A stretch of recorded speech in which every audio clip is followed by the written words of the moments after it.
कुछ आ रहा है यार ये इधर। एक तो अपने को टेक्नोलॉजी बिल्कुल नहीं आती है। अपने को आता व्हाट्सअप फेसबुक चलाना, इंस्टाग्राम ढंग से नहीं आता। बस ये व्हाइट बोर्ड जो है अपना, ब्लैक बोर्ड जो भी है, इसे थोड़ा बहुत चला लेते हैं हम। कुछ बीच में पॉपअप आ जाता तो घबराहट से हो जाती है, पता नहीं क्या आ गया। तो आजकल मैंने कि आजकल के बच्चों के मुकाबले में बहुत पीछे चल रहे हैं। एक्सेल में तो मुझे पता नहीं चलता कि एक्सेल में करना क्या है, तो उसे सीखने की आजकल मैं कोशिश कर रहा हूँ। कोशिश तो भी मैंने बस ये किया कि अपने छोटे भाई से कहा कि एक्सेल सीखना है, तो उसने हमें यूट्यूब पर एक लिंक भेजा 8 घंटे की क्लास का। इस वीकेंड पर उसे देखेंगे, तो शायद टेक्नोलॉजी के साथ चलना पड़ेगा, जमाने के साथ। चलो आ जाओ। अब लगभग सब बच्चे आ चुके होंगे, 6-7 मिनट हो गए हैं। बेटा तो जब मैंने कल आपको फ्रीक्वेंसी आवृत्ति बताया था, तो मैंने आपसे कहा था कि पर सेकंड, प्रत्येक सेकंड कोई भी काम हो उस हम फ्रीक्वेंसी आवृत्ति कहते हैं। फ्रीक्वेंसी मैंने आपसे बोला था कि मेरे हाथ में मार्कर है, अगर आपको याद आ रहा हो, अगर ये मार्कर 1 सेकंड में 5 वाइब्रेशन कर रहा है, 5 कंपन कर रहा है, तो मैं कहूंगा इसके वाइब्रेट करने की, कंपन करने की फ्रीक्वेंसी 5 है। आपके सर के ऊपर एक पंखा है, अगर वो 1 सेकंड में 2 चक्कर पूरे करता है, तो मैंने कल आपको बताया था कि उसकी रोटेट करने की, घूमने की फ्रीक्वेंसी है 2, है ना। तो पर सेकंड कोई भी काम हो तो हम कहते हैं फ्रीक्वेंसी, ठीक है। अच्छा, इसके अलावा मैंने आपसे बोला था कि अगर मैं 1 सेकंड में 5 रसगुल्ले खा जाता हूं, तो मेरे रसगुल्ले खाने की फ्रीक्वेंसी 5 है। तो बेटा प्रत्येक सेकंड कोई भी काम हो पर सेकंड, वो फ्रीक्वेंसी कहलाएगा। तो आप एक बार सोचो, मैं 1 सेकंड में 5 रसगुल्ले खाए, ध्यान समझना, 1 सेकंड में मैंने 5 रसगुल्ले खाए, तो फ्रीक्वेंसी होगी 5 रसगुल्ले प्रति सेकंड। 1 सेकंड में 5 रसगुल्ले खा रहा हूं, पर एक रसगुल्ला खाने में कितना समय लग रहा होगा? सर जी 1 सेकंड में 5 रसगुल्ले खा रहे हो, तो एक रसगुल्ला खाने में लग रहे होंगे 1/5 सेकंड लग रहे होंगे, 1/5 सेकंड लग रहे होंगे। तो ऐसे बेटा किसी मीडियम में वेव बनी, तो उस मीडियम के पार्टिकल 1 सेकंड में कितनी बार ऑसिलेट करेंगे, कितने दोलन करेंगे, तो फ्रीक्वेंसी है कि 1 सेकंड में 500 बार वाइब्रेट किया, तो फ्रीक्वेंसी होगी 500। पर एक बार वाइब्रेट करने में, एक ऑसिलेट करने में जो समय लगेगा, उसे हम कहेंगे टाइम पीरियड, आवर्तकाल। तो टाइम पीरियड होता है कि एक ऑसिलेशन, एक दोलन पूर्ण करने में कितना समय लगा। 1 सेकंड में कितने रसगुल्ले खाए, वो फ्रीक्वेंसी है, पर एक रसगुल्ला खाने में कितना समय लगेगा, टाइम पीरियड है। 1 सेकंड में जिस मीडियम में वेव बनी, उस मीडियम के पार्टिकल 1 सेकंड में कितनी बार ऑसिलेट कर रहे हैं, कितनी बार दोलन कर रहे हैं, फ्रीक्वेंसी है। पर एक ऑसिलेशन होने में जो टाइम लगेगा, वो टाइम पीरियड, आवर्तकाल कहलाएगा हमारा, ठीक है। यहाँ पे लिखेंगे हम the time taken, the time taken, the time taken, the time taken by the particles of medium, the time taken by the particles of medium in one complete oscillation is called time period of wave, is called time period of wave। Hindi में लिखेंगे माध्यम के कणों के द्वारा, माध्यम के कणों के द्वारा प्रत्येक सेकंड दोलनों की संख्या, प्रत्येक सेकंड माध्यम कणों के द्वारा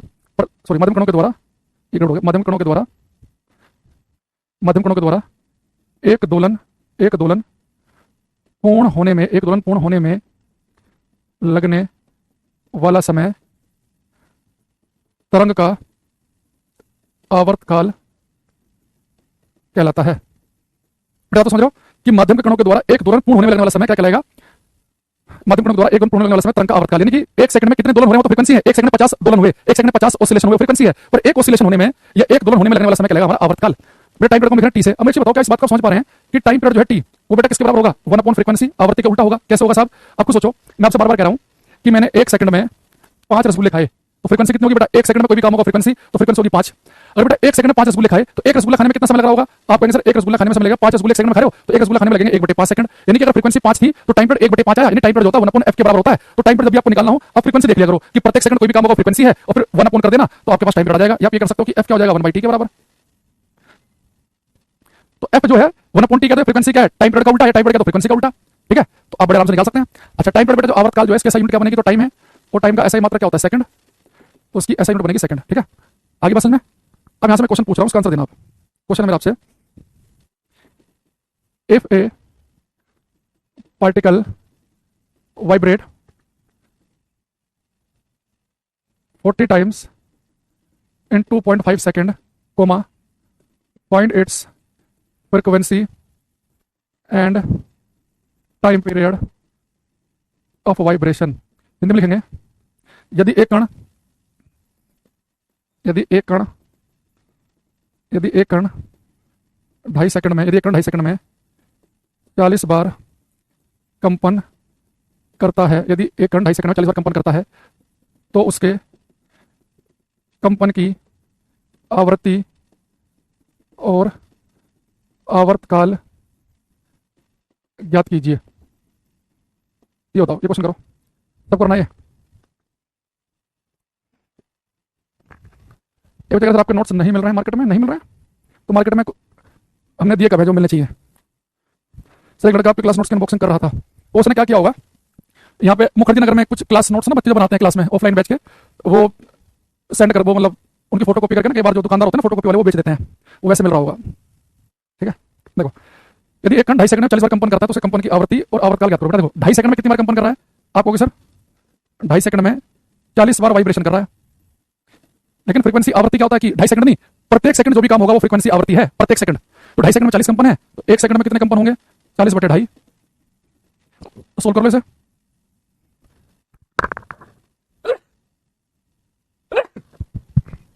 सॉरी, 2.5 सेकंड में 40 कंपन है, तो 1 सेकंड में होंगे 40/2.5। सोल्व करेंगे तो 25 सेकंड 25, 25 का 150, यानी कि 1 सेकंड में होंगे 16 वाइब्रेशन। तो प्रत्येक सेकंड कोई भी काम हो फ्रीक्वेंसी होता है, तो फ्रीक्वेंसी हो जाएगी 16 हर्ट्ज। अगर आपके पास फ्रीक्वेंसी है तो टाइम पीरियड तो आ जाएगा, टाइम पीरियड होता है 1/f के बराबर, तो 1/16 सेकंड। टाइम पीरियड को सेकंड में बनाते हैं, फ्रीक्वेंसी को हर्ट्ज में बनाते हैं, आंसर आ गया है ना। जितने बच्चों का 16 और 1/16 आया है उन सबका बिल्कुल ठीक है। मैंने आपको बताया जब भी आपको आवृत्ति निकालनी हो तो बस आप ये चेक करो कि प्रत्येक सेकंड कोई भी काम होता है तो उसे हम फ्रीक्वेंसी आवृत्ति कहते हैं, पर सेकंड कोई भी काम होगा, ठीक है। तो 2.5 सेकंड में 40 बार कंपन हो रहे हैं तो हमारा काम हो गया। तो 2.5 सेकंड में 40 कंपन, तो 1 सेकंड में कितनी बार होंगे वो निकल गया, फिर ये भी आ गया, ठीक है। चलो एक मिनट निकालेंगे यहाँ पे, स्पीड ऑफ ए वेव, तरंग की चाल। देखो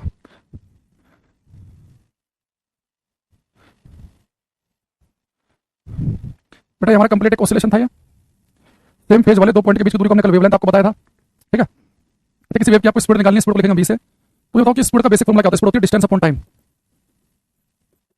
चाल होती है दूरी बटे समय के बराबर। तो स्पीड को लिख रहा हूं मैं v से, डिस्टेंस को लिख रहे हैं d से, टाइम को t से। तो स्पीड होती है डिस्टेंस अपॉन टाइम। कोई बात नहीं, छोटा मोटा गलती हो जाती है साहिल, कोई बात नहीं, देखते रहो। बेटा स्पीड चाल है दूरी बटे समय के बराबर, यानी कि आपने कितनी दूरी कितने समय में तय की उस आप स्पीड निकाल सकते हो। अगर मैं कहूं कि भाई आप 100 मीटर गए 5 सेकंड में, तो आपकी स्पीड कितनी? आपको सर मैं 100 मीटर गया 5 सेकंड में, तो 5 दूनी 10, यानी कि 20 मीटर पर सेकंड स्पीड आ जाएगी। तो स्पीड के लिए दूरी बटे समय करना पड़ता है। अब मैं बेटा एक कंप्लीट ऑसिलेशन में, एक कंप्लीट ऑसिलेशन के अंदर, एक कंप्लीट दोलन में टोटल डिस्टेंस कितनी चली जाती है? यहां से लेकर यहां तक टोटल डिस्टेंस कितनी होगी? लैम्डा वेवलेंथ के बराबर। तो एक कंप्लीट ऑसिलेशन में टोटल डिस्टेंस चली जाती है लैम्डा के बराबर।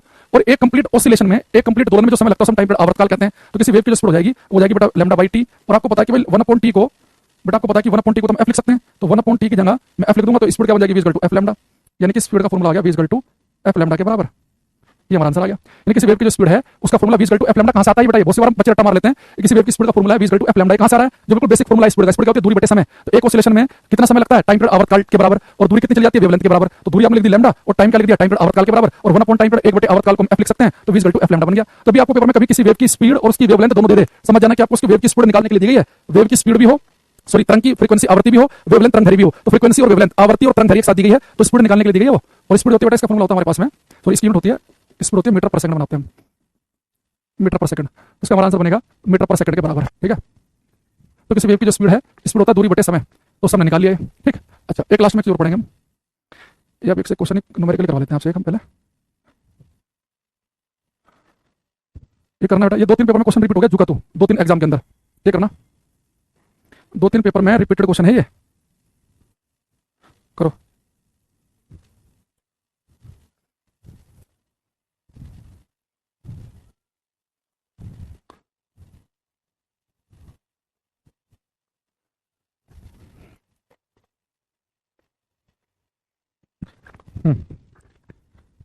क्वेश्चन दिखाई दे रहा है सभी को?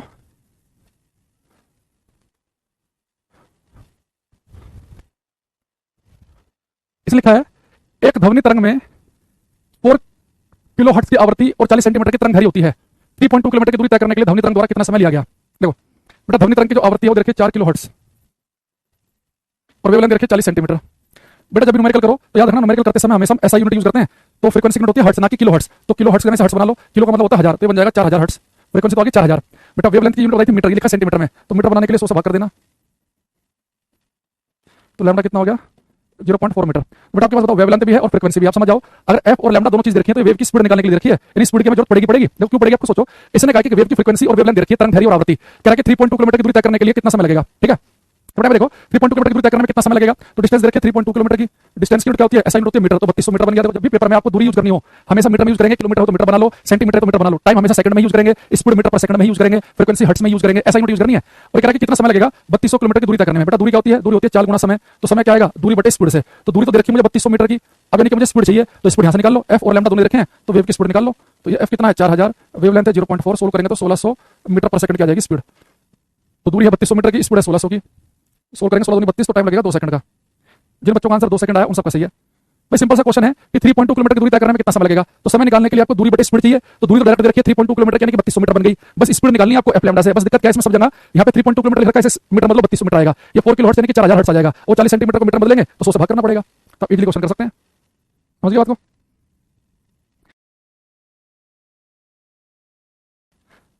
अच्छा, इसमें एक चीज़ मैं आपको अभी किसी दिन और दिखाऊंगा, दूसरे है पीडीएफ में है वो। अच्छा, एक बार हम लिखेंगे लास्ट में, एम्पलीट्यूड ऑफ ए वेव, तरंग का आयाम। देखो, किसी वेव का एम्पलीट्यूड से क्या मतलब है, यहाँ देखना ध्यान से। ये बेटा हमारे पास में वेव का स्ट्रक्चर हमने कुछ ऐसे बनाया था, ठीक। तो मैंने आपसे बोला था कि यहाँ से लेके यहाँ तक ये कंप्लीट एक ओसिलेशन है, एक दोलन है। अब यहाँ पे बात समझना, फिजिक्स का प्रैक्टिस सेट हम शुरू कर रहा हूँ। देखो परसों को ना आपकी कैरियर विल पे प्रैक्टिस सेशन शुरू होगा रात को 9 बजे। तो आप क्या करना, लगभग पौने 9 बजे तक हम क्लास लेंगे परसों को आपके साथ, फिर 9 बजे यूट्यूब पे प्रैक्टिस सेशन भी कराएंगे, परसों और तरसों 2 दिन मेरा रहेगा फिजिक्स का। तो उसके लिए मैं टेलीग्राम जो चैनल है मेरा उस पर लिंक डाल दूंगा, तो वहाँ से आप ज्वाइन कर लेना, ठीक है। जो बच्चे टेलीग्राम पे नहीं जुड़े हुए हैं तो वो मैं अंकुर सर फिजिक्स लिखेंगे टेलीग्राम पे, तो जिसमें 29,000 से ज्यादा बच्चे हों उस टेलीग्राम चैनल को ज्वाइन कर लेना, या मैं उसका लिंक भी डाल दूंगा पीएनजी फाइल के साथ में, स्कैन कर लेना, वहाँ से टेलीग्राम चैनल पे चले जाओगे, ठीक है। तो स्कैन करके उसे टेलीग्राम चैनल पे चले जाना और परसों क्लास लेंगे उसमें, ठीक है। चलो अब आ जाओ बेटा, तो एम्पलीट्यूड क्या होता है, जैसे मैंने कल आपको जब ये ओसिलेशन समझाया था तो मैंने क्या कहा था आपसे, बेटा जैसे मान लो ट्रांसवर्स वेव है तो उसमें पार्टिकल ऊपर नहीं चलते हैं, तो पार्टिकल मैक्सिमम कितना ऊपर जाएगा अपनी मीन पोजीशन से, या मैक्सिमम कितना नीचे जाएगा, बेटा उसमें कहते हैं एम्पलीट्यूड वेव का। और मान लो कि अगर वो लॉन्गिट्यूडनल अनुदैर्ध्य तरंग है, अनुदैर्ध्य तरंग में पार्टिकल आगे पीछे चलते हैं, तो पार्टिकल अपनी मीन पोजीशन मध्य अवस्था से अधिकतम कितना आगे जाएगा या कितना पीछे जाएगा, यानी मीन पोजीशन से उसका अधिकतम विस्थापन कितना होगा। भाई एक मीडियम में वेव बनी और उस मीडियम में पार्टिकल जो है बस हल्के से आगे पीछे चल रहे हैं, और एक वेव जब बनी किसी मीडियम में उसमें पार्टिकल बहुत ज्यादा आगे पीछे चल रहे हैं, तो ये जो वेव है इसका एम्पलीट्यूड बहुत ज्यादा है। तो एम्पलीट्यूड होता है कि मैक्सिमम डिस्प्लेसमेंट, अधिकतम यानी कि पार्टिकल मैक्सिमम कितना डिस्प्लेस हो रहा है, कितना विस्थापित हो रहा है अपनी मीन पोजीशन से। अगर ट्रांसवर्स वेव है तो मैक्सिमम कितना ऊपर या मैक्सिमम कितना नीचे जा रहा है, लॉन्गिट्यूडनल अनुदैर्ध्य है तो मैक्सिमम कितना आगे कितना पीछे जा रहा है, तो मध्य अवस्था से उसका अधिकतम विस्थापन कितना है वो हमारा एम्पलीट्यूड कहलाता है, ठीक है। तो अब लिखेंगे हम द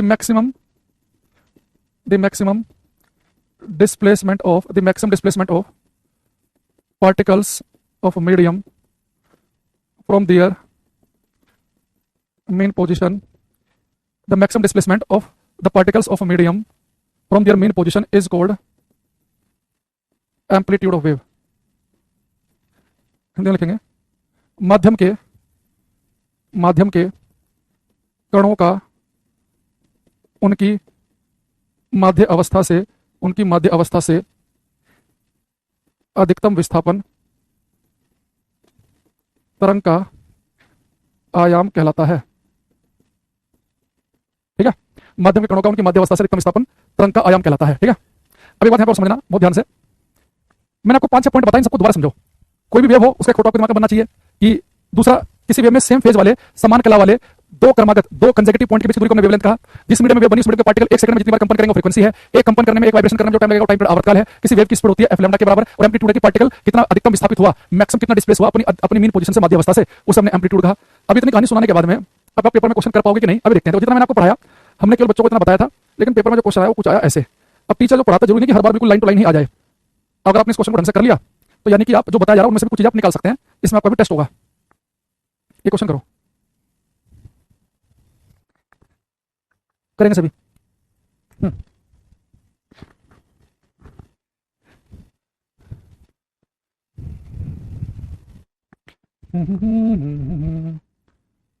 इसने कहा कि for a wave wavelength divided by time period, एक तरंग के लिए आवर्तकाल से विभाजित तरंग दैर्ध्य के बराबर होती है, ये आपको बताना है। करो ये, किसी का आंसर नहीं आया अभी तक मेरे पास।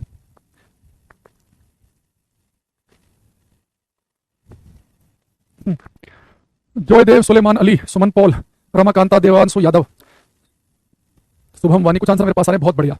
B option is correct answer. देखो बेटा उसने कहा कि wavelength divided by time period क्या बनेगा, ये कह रहा है कि आवर्तकाल से विभाजित तरंग दैर्ध्य, तरंग दैर्ध्य को किससे विभाजित किया हमने, आवर्तकाल से। तो बेटा वेवलेंथ को तरंग दैर्ध्य को आवर्तकाल से विभाजित किया तो कह रहा है कि लैम्डा बाई टी किसके बराबर होगा। बेटा हमें समझो 1/t को मैंने कहा था कि आप f लिख सकते हैं, तो f लैम्डा बन गया, और f लैम्डा क्या होता है, वेव की स्पीड। तो बेटा वेव ने एक सीधी रेखा में चलती है, अब वेव की स्पीड सब यूज कर लो, चाहे वेलोसिटी वेग यूज कर लो, कोई फर्क नहीं पड़ेगा। तो वेव में आप स्पीड वेलोसिटी कुछ भी बोल सकते हैं, तो बी ऑप्शन हमारा करेक्ट आंसर है। जो बच्चे सी बोल रहे हैं तो बिल्कुल गलत है। बेटा फ्रीक्वेंसी आवर्ती होता है कि प्रत्येक सेकंड कोई भी काम हो फ्रीक्वेंसी होता है वो। उसने साफ साफ कहा कि wavelength divided by time period, तो 1/t को हम क्या लिख सकते हैं f, और f लैम्डा किसका फॉर्मूला होता है, वेव की स्पीड का। और ये मैंने आपको प्रूफ करके दिखाया था कि किसी वेव की स्पीड को हम कैसे निकालते हैं, कि स्पीड होती है डिस्टेंस अपॉन टाइम, दूरी बटे समय। तो दूरी एक ओसिलेशन में एक दोलन में दूरी चली वेवलेंथ के बराबर कितना टाइम लगा, पूरा बताया था अभी। एम समीर ने बताया, सी गलत हो गया, बाकी ज्यादातर बच्चों का 99% बच्चों का आंसर सही था। ये बहुत बढ़िया। अभी कुछ और क्वेश्चन करेंगे अभी हम इससे।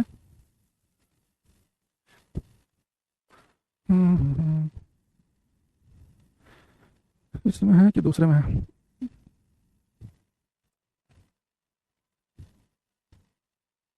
ये करो बेटा। सारे क्वेश्चन आपसे पूछ रहा हूँ ना, किसी ना किसी पेपर में आ चुके हैं कभी ना कभी, ऐसे फर्जी अपने मन से नहीं पूछ रहा हूँ मैं। कह रहा कि which of the following is not a quality of A sound wave, निम्नलिखित में से कौन ध्वनि तरंगों का गुण नहीं, कह रहा कि इनमें से कौन सी वेव की क्वालिटी नहीं है, किसी तरंग का गुण नहीं है, उसकी कैरेक्टरिस्टिक्स नहीं है, ये पूछ रहा आपसे। करो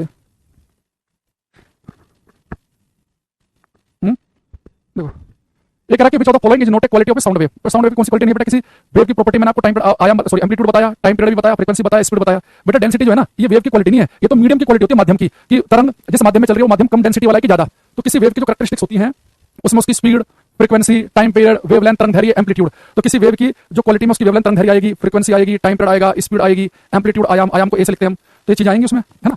तो ये आपको ध्यान रखना है, ठीक है। अच्छा, कोई बच्चा कमेंट बाजी मत करना, सर पीछे क्या लगा रखा है, ठीक है। पढ़ाई पे ध्यान दो तुम अपने।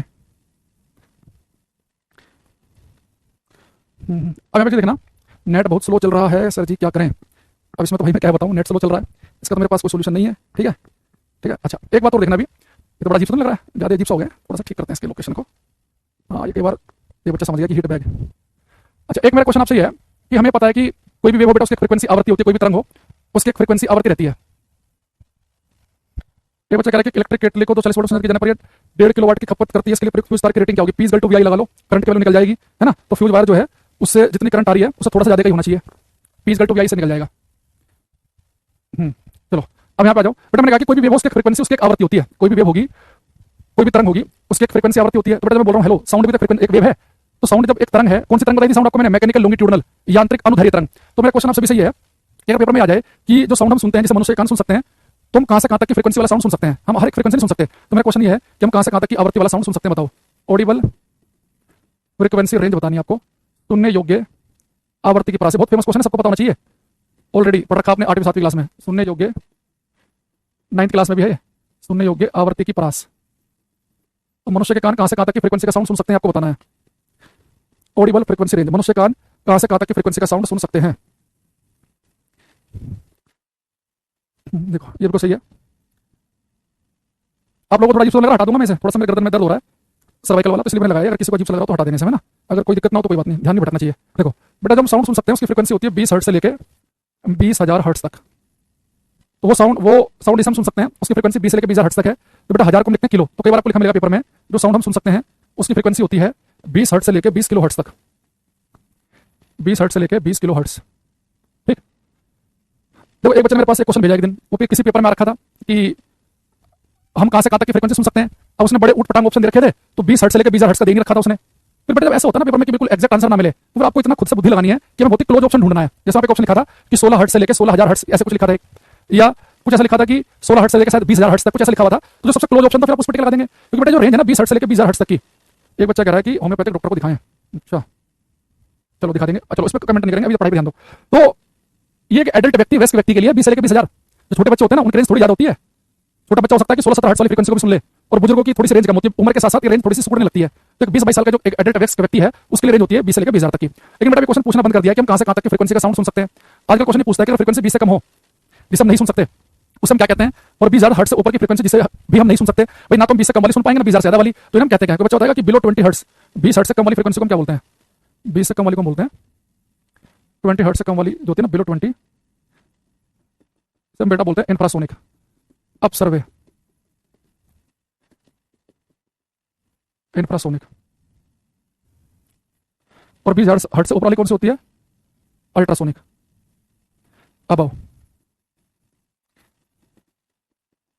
सर्वे, हाँ 20 से कम वाली इंफ्रा है, 20,000 से ऊपर वाली अल्ट्रा है। सही ऑप्शन आ रहे हैं आपके, कमेंट आ रहे हैं। अच्छा आप इसे सब याद रख सकते हैं, पेपर में आप कंफ्यूज हो जाओ, आप मन में अपने, एक बच्चे ने अब सर्वे लिखा, अब शराब, मैंने पता नहीं भाई ये शराब की क्या बातें कर रहा है। बनतेज भाई ये तुम्हारे कोई कमेंट्स, अभी ये कोई डाउट सेक्शन नहीं चल रहा है कि डाउट सेशन चल रहा हो, क्लास के बाद पूछने सारे क्वेश्चन नहीं है, जब क्लास खत्म होने वाली होगी, चलती क्लास में डिस्टर्ब मत करो बच्चों को। अब मैं एक चीज देखना बेटा, आप इसे याद करो कि आप 1 2 3 4 5 गिनती पढ़ो, तो गिनती पढ़ते समय 20 जल्दी आ जाएगा, और एबीसीडी में आई जल्दी आ जाता है, तो 20 जल्दी आई जल्दी, तो 20 से पहले इंफ्रासोनिक, गिनती पढ़ेंगे 20,000 देर में आएगा, एबीसीडी में यू देर में आएगा, तो 20,000 देर में यू देर में, तो 20,000 से ऊपर वाली अल्ट्रासोनिक, 20 जल्दी आई जल्दी, 20 से नीचे इंफ्रासोनिक, है ना। कुछ इस तरीके से आप याद कर सकते हैं। अच्छा बेटा जो अल्ट्रासोनिक वेव है, परासर्वे तरंग है, इसे इंसान तो सुन नहीं सकते, लेकिन ये बेटा बहुत सारे जानवरों के द्वारा यूज की जाती है, थोड़ा ध्यान समझना, ये इंपॉर्टेंट है। अल्ट्रासोनिक, ये अल्ट्रासोनिक वेव जो है इसे बेटा एक तो बैट बड़ा यूज करते हैं, पेपर में होता है कि चमगादड़ अपनी दिशा का पता लगाने के लिए, अपनी डायरेक्शन का पता लगाने के लिए इसका यूज करते हैं। देखो बैट जब अंधेरे में चलता है ना, बैट दिन में तो लगभग इंसानों के जैसे दिख पाता है रोशनी में तो, लेकिन अंधेरे में नहीं दिख पाता। तो अंधेरे में चलते समय क्या करता है, वो अपने अंदर से अल्ट्रासोनिक वेव निकालता है, अल्ट्रासोनिक परासरवे तरंगे। अब मान लो कि कोई दीवार सामने आ गई चमगादड़ के, अंधेरे में दिखेगी तो है नहीं, लेकिन जो अल्ट्रासोनिक वेव परासरवे तरंगे उसने निकाली, वो अल्ट्रासोनिक वेव दीवार पर टकराएंगी, रिफ्लेक्ट परावर्तित होकर उसके पास आ जाएंगी। वो समझ जाएगा अच्छा जो वेव छोड़ी हुई वापस आ गई है, यानी कि सामने कोई चीज है, वो तुरंत अपनी डायरेक्शन बदलेगा। अब अल्ट्रासोनिक वेव जो छोड़ा है चमगादड़ वो जा रही वापस आई नहीं रही, तो समझ जाएगा सामने खुला सा मैदान है। तो बैट चमगादड़ अपनी डायरेक्शन का पता लगाने के लिए जिस वेव का यूज करता है वो बेटा हमारे पास कौन सी होती है, अल्ट्रासोनिक वेव। तो पेपर में होता है, राजस्थान में पेपर में आया था कुछ दिन पहले कि बैट चमगादड़ के द्वारा अपनी दिशा का पता लगाने के लिए किस वेव का यूज किया जाता है, अल्ट्रासोनिक वेव का। दूसरा, इसके अलावा जो बेटा अल्ट्रासोनिक वेव है, इनका यूज डॉल्फिन मछली भी करती है। डॉल्फिन डॉल्फिन क्या करती है, ये अपने अंदर से अल्ट्रासोनिक वेव जनरेट करेगी। मान लो कि आसपास कोई छोटी मोटी मछली घूम रही है तो उसके ऊपर अल्ट्रासोनिक टकरा के वापस आएंगी, वो समझ जाएगी अच्छा इस दिशा से अल्ट्रासोनिक वेव लगातार वापस आ रही है, यानी इस तरह कोई उसका शिकार जाकर पकड़ लेगी उसे। तो डॉल्फिन मछली यूज करती है। आगे चल के मैं आपको बताऊंगा इसका बेटा हम यूज करते हैं सोनार सिस्टम में भी। सोनार सिस्टम को अलग से पढ़ेंगे। सोनार पढ़ाते समय आपको बताऊंगा कि सोनार सिस्टम होता है जो अंडर वाटर पानी के अंदर की चीजों की लोकेशन बता सकता है। तो पानी के अंदर की चीजों की लोकेशन पता लगाने के लिए हम जिस वेव का यूज जो सोनार सिस्टम यूज करते हैं उसमें अल्ट्रासोनिक वेव का यूज होता है सोनार सिस्टम में। ये पढ़ेंगे अलग से। एक लिखेंगे सोनोग्राफी। सोनोग्राफी में तो बेटा जो अल्ट्रासाउंड टेक्नोलॉजी होती है ना, जैसे मान लो कोई प्रेग्नेंट लेडी है और डॉक्टर ने कहा भाई उसका भाई अल्ट्रासाउंड करा के आना है, तो अल्ट्रासाउंड में क्या होता है कि जो फिटस है, जो भ्रूण है गर्भ में, उसकी प्रोग्रेस चेक करने के लिए भाई वो कैसे डेवलप हो रहा है कैसे नहीं हो रहा है। तो आज के डॉक्टर क्या करते हैं, बिल्कुल जैसे आप बाहर जाओ अमेरिका वगैरह में तो हर विजिट पे अल्ट्रासाउंड कराते हैं। वो डॉक्टर हाथ में लगाएगा जो लेडी है, बस सीधा अल्ट्रासाउंड से देखता है कि बच्चा कैसे प्रोग्रेस कर रहा है कैसे नहीं कर रहा है। तो जो अल्ट्रासाउंड टेक्नोलॉजी होती है कहते हैं सोनोग्राफी। तो सोनोग्राफी में एक्चुअल में अल्ट्रासोनिक वेव का यूज किया जाता है। तो लोकल लैंग्वेज में हम कई बार कहते हैं कि अल्ट्रासाउंड करा के लेके आ जाओ, तो सोनोग्राफी का मतलब होता है अल्ट्रासाउंड कराना, ठीक है। तो सोनोग्राफी टेक्नोलॉजी में इसका यूज होता है। इसके अलावा जैसे कोई इलेक्ट्रॉनिक कोई सामान आपके पास है, उसमें आपने देखा इलेक्ट्रॉनिक चीजों में बहुत सारे छोटे से पार्ट्स लगे होते हैं, उनकी सफाई करना आसान नहीं है, ब्रश वगैरह तो जाएगा नहीं उनके अंदर, तो उनके ऊपर अल्ट्रासोनिक वेव डाल के उनके अंदर की धूल निकल जाती है। अल्ट्रासोनिक वेव की फ्रीक्वेंसी बहुत ज्यादा है, 20,000 से भी ज्यादा है। तो अल्ट्रासोनिक वेव डालेंगी डस्ट वगैरह पे तो उसके पार्टिकल बहुत तेजी के साथ वाइब्रेट करेंगे तो धूल वगैरह निकल जाएगी। तो उसका हम यूज करते हैं इन cleaning of electronic device. In cleaning of electronic device, electronic उपकरणों की सफाई में यूज किया जाता है इनका, इन क्लीनिंग ऑफ इलेक्ट्रॉनिक डिवाइस। तो बैट चमगादड़ यूज करते हैं, डॉल्फिन यूज करती है, सोनार सिस्टम में यूज किया जाता है, सोनोग्राफी टेक्नोलॉजी में यूज किया जाता है इनका, है ना। इन cleaning of electronic devices, electronic उपकरणों की सफाई में यूज करते हैं इसका, ठीक है। बाकी हम सोनार को एक बार अलग से पढ़ेंगे। अच्छा बेटा जो इंफ्रासोनिक वेव है जिनकी फ्रीक्वेंसी 20 हर्ट्ज से भी कम है, इन्हें वो जानवर सुन लेते हैं जिनके कान बड़े बड़े होते हैं, जैसे कि हाथी बड़े बड़े कान है तो वो छोटी फ्रीक्वेंसी पकड़ लेते हैं। एलिफेंट, राइनो, गैंडे, वेल्स, हाथी गैंडे वेल मछलियां, ये सब इंफ्रासोनिक को इजीली कैच कर लेते हैं। एलिफेंट, राइनो, वेल्स, ठीक है। मशीन का कुछ नाम तो नहीं पता है, बस वो कोई मशीन आती होगी जिसमें सफाई करने वाली, वो वहाँ पे अल्ट्रासोनिक वेव का यूज करते हैं उनकी सफाई में। तो हाथी गैंडे वेल मछलियां जो है इनके बड़े बड़े कान होते हैं, बहुत छोटी फ्रीक्वेंसी को भी सुन लेते हैं। जैसे कहा जाता है कि जब हाथियों के झुंड में कोई मर जाता है ना तो सारे हाथी एक साथ गोल घेरा बना के खड़े हो जाते हैं, गोल घेरा बना के, और वो समय बिल्कुल चुप लगते हैं हमें, क्योंकि वो समय बातचीत कर रहे होते हैं इंफ्रासोनिक के थ्रू। इसलिए इंसान को लगता है कि चुप खड़े हैं वो, जबकि आपस में सांत्वना दे रहे होते हैं दूसरे को, कोई बात नहीं, भगवान बिल्कुल ये तो अभी क्या कहते हैं सावन के महीने में गया है, बिल्कुल स्वर्ग में ही जाएगा, है ना, भगवान ने जिसका लिखा जो आया हो जाएगा भी, ऐसी जो बातें कर रहे होंगे ना वो सब करते हैं इंफ्रासोनिक के थ्रू। और गैंडे तो जनरली आपस की बातचीत 0 से लेकर 5 हर्ट्ज की फ्रीक्वेंसी के अंदर ही करते हैं। इसके अलावा एक बच्चा बोल रहा है बार बिल्ली कुत्ता, बेटा बिल्ली और कुत्ते जो है अल्ट्रासोनिक वेव को सुन लेते हैं। छोटे जानवर होते हैं जनरली बड़ी फ्रीक्वेंसी से, कुत्ते जो है वो 40-45,000 हर्ट्ज तक की फ्रीक्वेंसी पकड़ लेते हैं, बिल्लियां 50-60,000 हर्ट्ज तक की फ्रीक्वेंसी पकड़ लेती हैं, बैट चमगादड़ 1,20,000 तक, ठीक है। सोनिक शब्द का मतलब होता है साउंड से रिलेटेड, ठीक है। तो अल्ट्रासोनिक हो, इंफ्रासोनिक हो, सर्वे होता है सुनने वाला, तो इंफ्रासोनिक साउंड वो साउंड है, इंफ्रासोनिक जिसकी फ्रीक्वेंसी 20 से कम है, अल्ट्रासोनिक जो जिसकी फ्रीक्वेंसी 20,000 से ज्यादा है, ठीक है। अच्छा अब यहां पर एक बात और समझना आप, जैसे कि एक क्वेश्चन देखो यहां से और इसे करने की कोशिश करना, जितना मैंने बताया उस आधार पर क्वेश्चन आप कर पाओगे कि नहीं, ये करो।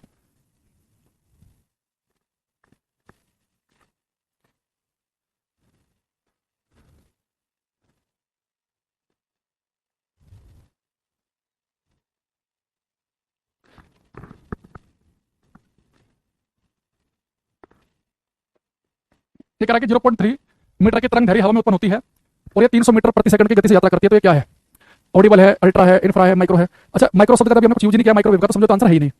और वैसे भी आपको बताऊंगा आगे चल के जो माइक्रोवेव होती है ना इनकी स्पीड बहुत ज्यादा होती है, 3 लाख किलोमीटर पर सेकंड। तो माइक्रोवेव तो हो नहीं सकती क्योंकि इसकी स्पीड 300 मीटर पर सेकंड बहुत ही कम है, तो इसे तो हटा ही दो। अब हमारे पास में ऑप्शन बचे इंफ्रा, अल्ट्रा और ऑडिबल। आपको सर भी आपने बताया कि ऑडिबल वेव वो है जिसकी फ्रीक्वेंसी 20 से लेकर 20,000 है, अल्ट्रा की फ्रीक्वेंसी 20,000 से ज्यादा, इंफ्रा की 20 से कम। अब यहाँ फ्रीक्वेंसी दे नहीं रखा तो आप खुद निकाल लो। देखो वेवलेंथ दे रखी है 0.3 मीटर की, स्पीड दे रखी है 300 मीटर पर सेकंड की, तो फ्रीक्वेंसी निकाल लेते हैं v equal to F lambda से।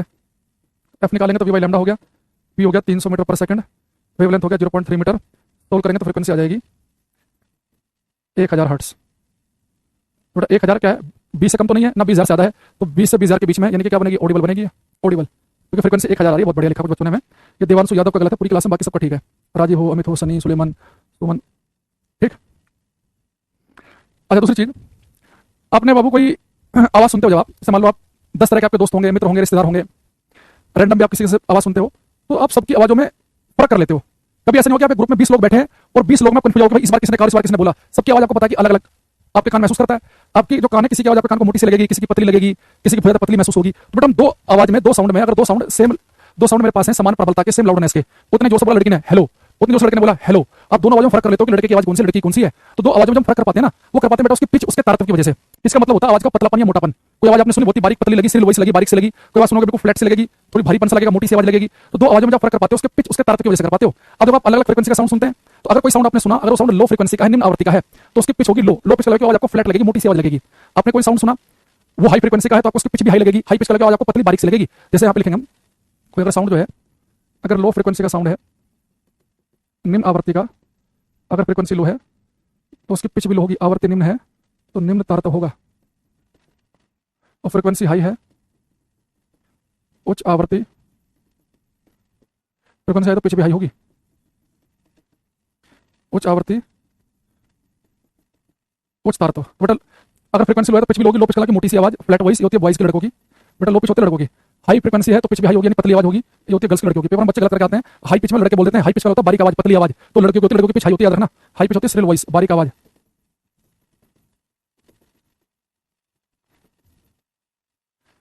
और लो पिच होती है फ्लैट वॉइस, ठीक है, मोटी टाइप से आवाज, ठीक है। तो लड़के जो होते हैं उनकी पिच लो होती है, उनकी फ्लैट वॉइस होती है, लड़के होते हैं थोड़ी सी बारीक आवाज होती है, श्रिल वॉइस होती है, ठीक है। तो पिच जो है बेटा ध्यान रखना, तारतम्य जो है फ्रीक्वेंसी पर डिपेंड करता है, फ्रीक्वेंसी लो पिच लो, फ्रीक्वेंसी हाई पिच भी हाई, ऐसे कोना तो इसे फ्रीक्वेंसी लो है तो पिच भी लो होगी, फ्रीक्वेंसी हाई तो पिच भी हाई होगी। तो पिच जो है फ्रीक्वेंसी का आवृत्ति का फंक्शन है, पेपर में क्वेश्चन आता है, ध्यान रखना इस चीज को। अब एक बड़ा प्यारा सा क्वेश्चन आपसे पूछने वाला हूं, इसका आंसर आप मुझे देंगे। और ऑडिबल, अगर मैं आपसे पूछूं कि इन तीनों में सबसे ज्यादा स्पीड किसकी होती है, सबसे तेज कौन सा साउंड चलता है, इंफ्रा चलता है तेज कि अल्ट्रा की ऑडिबल। ये एनडीए में 2 बार लगातार क्वेश्चन आ चुका है। इंफ्रा, अल्ट्रा और ऑडिबल में आपको बताना है कि किसकी स्पीड ज्यादा होती है, कौन सा साउंड तेज चलेगा। एक बच्चा कह रहा है कि इनकी वेवलेंथ कितनी होती है, वेवलेंथ मैं बता देता हूं। अगर आपको बेटा ये ऑडिबल साउंड लिख लो, सुनने योग्य बेटा, जो ऑडिबल साउंड है ना, इसकी वेवलेंथ होती है 17 मीटर से 17 मिलीमीटर के बीच में। अगर वेवलेंथ 17 मीटर से भी ज्यादा है तो इंफ्रासोनिक होगी वो। ध्यान रखना, इंफ्रासोनिक की फ्रीक्वेंसी कम होती है, 20 हर्ट्ज से भी कम, लेकिन वेवलेंथ 17 मीटर से भी ज्यादा होती है। तो अपसर्वे जो तरंग हैं, इनकी तरंग धैर्य होती है 17 मीटर से भी ज्यादा। अगर 17 मिलीमीटर से भी कम है तो होती है अल्ट्रासोनिक, परासर्वे। यानी कि जो अल्ट्रासोनिक है बेटा, इसकी फ्रीक्वेंसी ज्यादा होती है 20,000 हर्ट्ज से भी ज्यादा, लेकिन वेवलेंथ कम है, 17 मिलीमीटर से भी कम होती है। इंफ्रासोनिक की फ्रीक्वेंसी कम है 20 से कम, लेकिन वेवलेंथ 17 मीटर से भी ज्यादा है। भाई आपको पता है कि 20 होता है एफ लैम्डा, यहां से एफ निकालूंगा तो वी बाई लैम्डा आएगा। बेटा एफ और बी इनवर्सली प्रोपोर्शनल होते हैं, जिसकी फ्रीक्वेंसी ज्यादा उसकी वेवलेंथ कम होती है। तो अल्ट्रासोनिक की फ्रीक्वेंसी ज्यादा 20 हर्ट्ज से भी ज्यादा, लेकिन वेवलेंथ कम होती है 17 मिलीमीटर से भी कम। जो इंफ्रासोनिक है इसकी वेवलेंथ बेटा कम होती है, फ्रीक्वेंसी कम होती है 20 से भी कम, लेकिन वेवलेंथ होती है 17 मीटर से भी ज्यादा। अब मैंने पूछा था आपसे कि इंफ्रा, अल्ट्रा में और ऑडिबल में तेज कौन चलता है। बेटा तीनों की स्पीड सेम होती है, साउंड की जो स्पीड होती है वो फ्रीक्वेंसी पर डिपेंड करती नहीं है। फ्रीक्वेंसी चाहे कम हो चाहे ज्यादा हो, स्पीड सेम रहेगी। अब बच्चे गलती कहां करते हैं, उन्हें पता है कि 20 लैम्डा फॉर्मूला होता है, उन्हें लगता है कि जिसकी फ्रीक्वेंसी ज्यादा उसकी स्पीड भी ज्यादा होगी। भाई जिसकी फ्रीक्वेंसी ज्यादा है ना, तो साथ में उसकी वेवलेंथ कम है, जिसकी फ्रीक्वेंसी कम है उसकी वेवलेंथ ज्यादा होती है, तो दोनों की मल्टीप्लाई करके कांस्टेंट वैल्यू आएगी। भाई ठीक है, इंफ्रासोनिक की फ्रीक्वेंसी कम है, 20 से भी कम है, 20 हर्ट्ज से भी कम है फ्रीक्वेंसी, और वेवलेंथ तो ज्यादा है 17 मीटर से भी ज्यादा। अल्ट्रासोनिक की फ्रीक्वेंसी ज्यादा है 20,000 से भी ज्यादा, लेकिन उसकी वेवलेंथ 17 मिलीमीटर से भी कम है। तो एक वैल्यू कम, एक ज्यादा, दोनों की मल्टीप्लाई करके कांस्टेंट वैल्यू बनती है। तो साउंड की जो स्पीड है वो फ्रीक्वेंसी पर डिपेंड करती है। ये बच्चे अल्ट्रासोनिक पर लाइन से टिका के आते हैं, जबकि आंसर क्या सबकी स्पीड सेम है।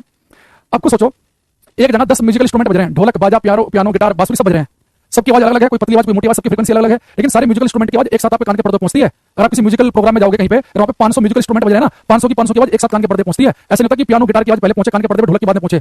साउंड जो है कैसा भी हो, सबकी एक ही स्पीड होती है, इसलिए म्यूजिक को एंजॉय कर पा रहे हैं हम। और किसी साउंड की स्पीड ज्यादा होती है, किसी कम होती, तो 10 म्यूजिकल इंस्ट्रूमेंट बजते हैं, मिसमैच हो जाती है आवाज, मजा नहीं आता सुनने में। फिर आप एक दिन में एक ही म्यूजिकल इंस्ट्रूमेंट सुनते हैं, आजकल पियानो ही सुनेंगे, आजकल ढोलक सुनेंगे, आजकल बांसुरी सुनेंगे। तो साउंड की स्पीड में फर्क नहीं पड़ता, फ्रीक्वेंसी कम ज्यादा होने का, क्योंकि जिसकी फ्रीक्वेंसी कम होगी फिर उसकी वेवलेंथ ज्यादा होगी, जिसकी वेवलेंथ ज्यादा होगी उसकी फ्रीक्वेंसी कम होगी, मल्टीप्लाई करके फिक्स वैल्यू बनेगी। यहाँ पे लिखेंगे हम, speed of sound does not depend on frequency, sorry, speed of sound, speed of sound does not depend on, speed of sound does not depend on frequency. ध्वनि की चाल, ध्वनि की चाल आवृत्ति पर निर्भर नहीं करती है। ध्वनि की चाल आवृत्ति पर निर्भर नहीं करती है। Speed of sound does not depend on frequency. ध्वनि की चाल आवृत्ति पर निर्भर नहीं करती है। आई बात समझ में? अरे हाँ या ना? तो कुछ हमारे पास पॉइंट नहीं है, ये आपको एकदम ध्यान रखने दें। यहाँ से छोटा सा क्वेश्चन आप कर सकते हैं,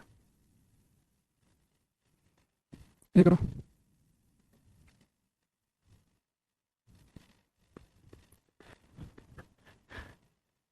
एक कह रहा था अल्ट्रासोनिक में 20 किलोहर्ट्ज से ज्यादा है वेवलेंथ और मिली, अरे भाई फिर वो 17 मिलीमीटर से कम भी होगी ना, ऐसे समझो लालाराम। यहाँ देखो, ये आपको पता है ऑडिबल से कंपेयर करो, ऑडिबल जो होता है 20 हर्ट्ज से लेकर होता है 20,000 हर्ट्ज तक, ठीक है। जिसकी फ्रीक्वेंसी 20 हर्ट्ज है उसकी वेवलेंथ होती है 17 मिलीमीटर, जिसकी 20,000 उसकी होती है 17 मिलीमीटर। अब पहले तो इसकी स्पीड निकाल ले, 20 होता है एफ लैम्डा, एफ कितना हो गया 20, ये कितना हो गया 17, तो मल्टीप्लाई करेंगे तो 340 बनेगा, ठीक। यहाँ पे निकाल ले 20 एफ लैम्डा से, एफ कितना है 20,000, वेवलेंथ कितनी है 17 मिलीमीटर, मिलीमीटर का मीटर बनाएगा 10 की पावर -3 आएगा, ये 3 0 कट गए तो यहाँ भी 340 ही आएगा। यानी जिसकी फ्रीक्वेंसी 20 है तो वेवलेंथ 17 मीटर की है तो 340 आ रही है स्पीड, जिसकी फ्रीक्वेंसी 20,000 है वेवलेंथ 17 मिलीमीटर तो भी 340 आ रही है। तो जैसे आप यहाँ पे तो थोड़ा सा कम करेगा, 20 से कम करा तूने, तो यहाँ पर भी बेटा 17 से ऊपर हो जाएगी वैल्यू, ये 20,000 से ऊपर करेगा 17 मिलीमीटर से कम हो जाएगी, तो मल्टीप्लाई करके हमेशा कांस्टेंट वैल्यू बनेगी। ये कह रहा है कि ध्वनि तरंगों का वेग जिससे ध्वनि का तारतम्य निर्धारित होता है, तो बेटा पिच तारतम्य, आवाज पतली है कि मोटी है तो फ्रीक्वेंसी डिसाइड करती है, low frequency low pitch, high frequency high pitch, ठीक है। मानव कान की सर्वे आवृत्ति रेंज क्या है, तो मनुष्य कान सुन सकते हैं 20 से लेकर 20,000 हर्ट्ज तक, ये 20 हर्ट्ज से 200 लिखा गलत हो गया, 20 से लेकर 20,000, तो 20,000 को हम किलो भी लिख सकते हैं, तो भी ऑप्शन सही हो गया। तो आसान क्वेश्चन है ये, इसलिए ज्यादा मैंने आपको टाइम खराब नहीं किया इसमें।